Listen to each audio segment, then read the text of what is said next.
Hello, you're watching TVP World News. I'm Jonasz Lewiński.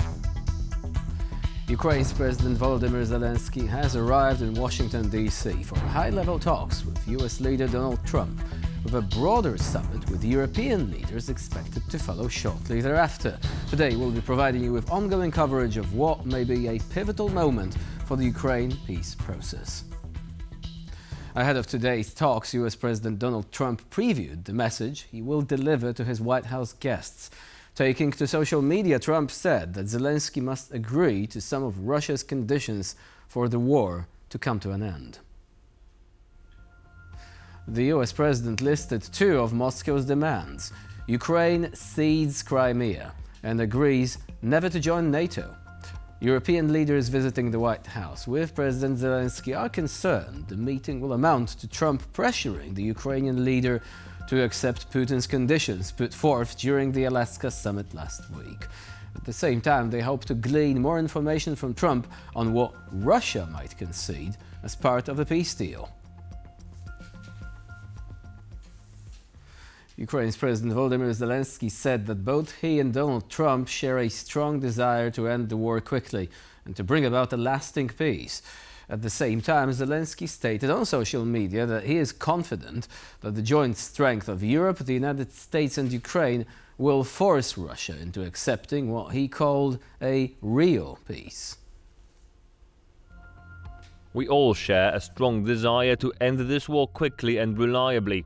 And peace must be lasting, not like it was years ago when Ukraine was forced to give up Crimea and part of our east, part of Donbass, and Putin simply used it as a springboard for a new attack, or when Ukraine was given so-called security guarantees in 1994, but they didn't work. Russia must end this war, which it itself started, and I hope that our joint strength with America, with our European friends, will force Russia into real peace. Ahead of his trip to the United States, French President Emmanuel Macron emphasized that his goal in Washington, D.C. is to present a united front between Ukrainians and Europeans. Moreover, Macron added that Ukraine's territorial integrity must be respected and that the country must be represented in any talks about its own future.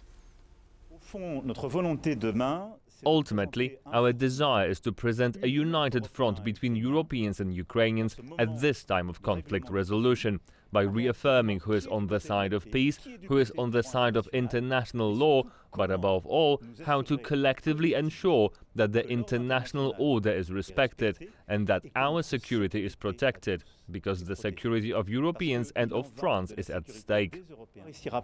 Remember that there can be no territorial discussion about Ukraine without Ukraine's legitimate, democratically elected leaders. No discussion about Ukraine without Ukrainians. But by the same token, no discussion about European security without them.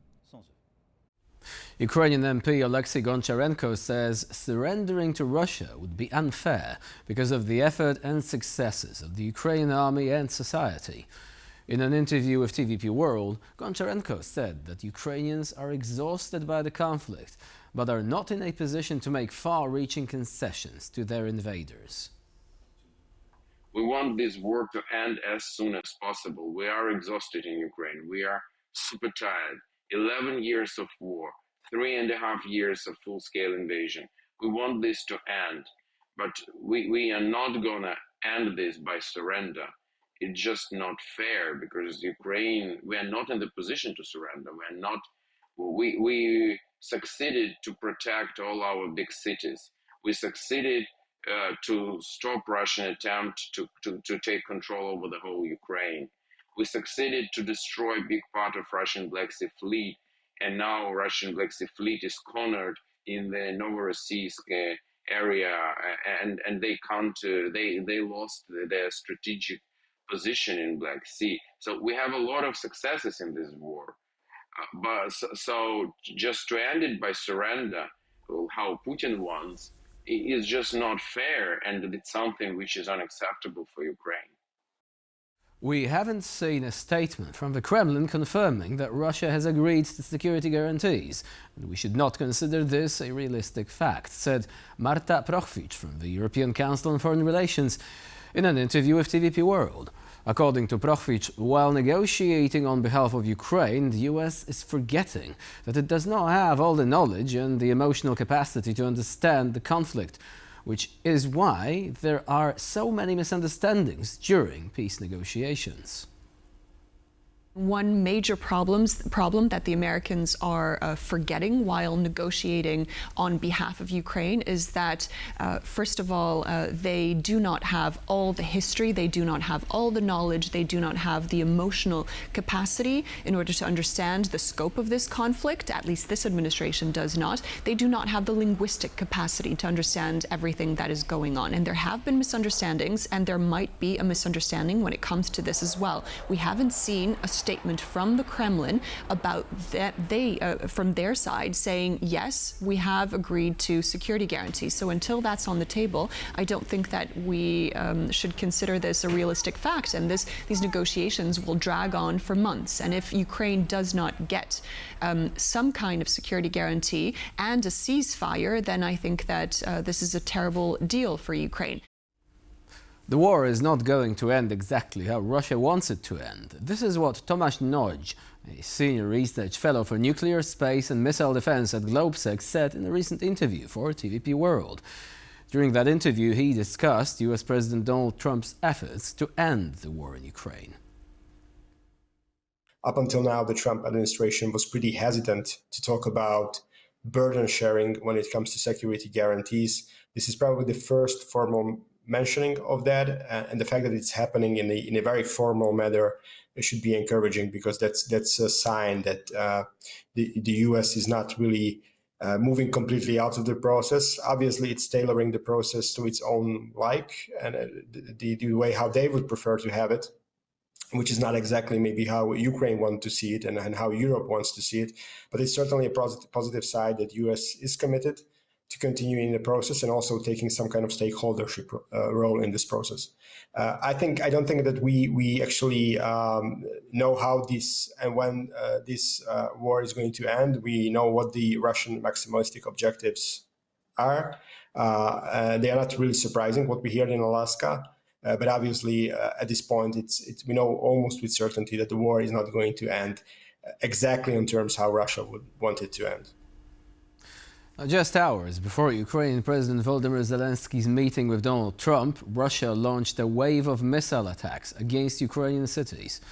One of the targets was Kharkiv, where at least 5 people were killed and at least 17 were wounded.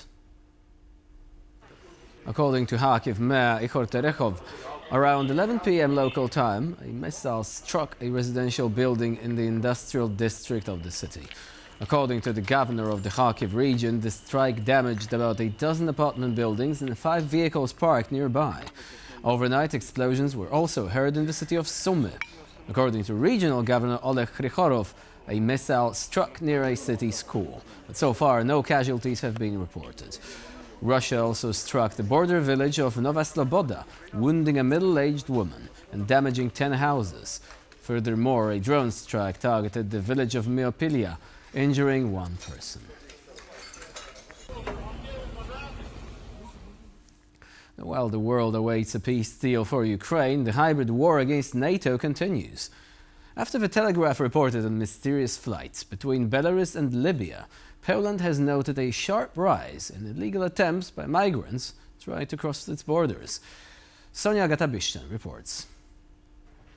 Poland's frontiers are under increased pressure. The Polish border guard noted a high number of attempts to illegally cross the Polish-Belarusian border over the weekend. The long weekend is very busy. The Podwashia Border Guard Department registered over 230 attempts of illegal border crossings at the Polish-Belarusian border on Saturday. The development comes after an increase in flights between Libya and Belarus. According to Britain's The Telegraph, it could indicate the Russian President Vladimir Putin and his Belarusian ally and counterpart Alexander Lukashenko are launching a new wave of illegal migrants at Europe's eastern border. What is interesting, since the beginning of this year, we see the increasing number of official contacts between the regime of Khalifa Haftar in Libya and the regime of Alexander Lukashenko.